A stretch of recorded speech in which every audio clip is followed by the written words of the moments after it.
The case against reality. Why the world doesn't want peace. There is a reason the world is obsessed with crime scenes.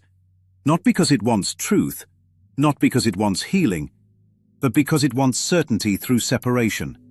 A crime scene is the perfect stage for the ego. Someone is wrong. Someone else is right. Someone must be isolated. Someone must be punished. Order is restored by distance. That same structure governs perception itself. This is why A Course in Miracles begins not with behavior, but with seeing. Lesson 15 says it plainly.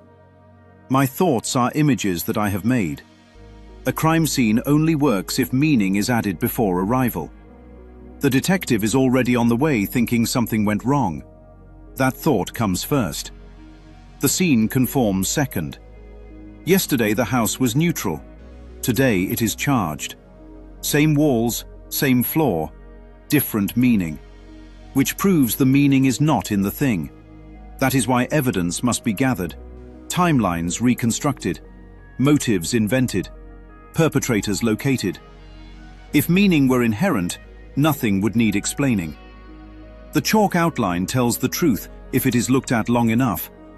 There is no body there, only a shape where a body once was.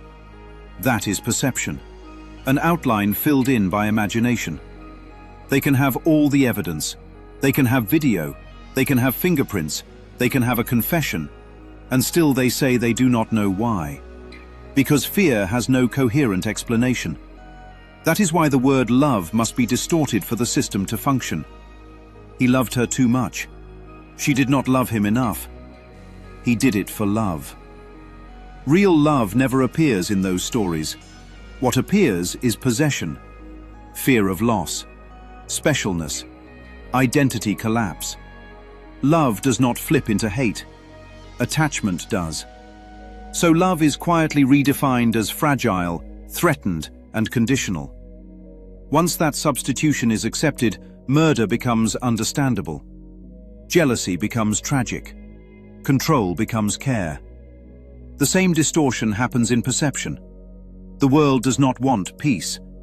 Peace would undo the need for monsters. The world wants to say, I am good and you are bad.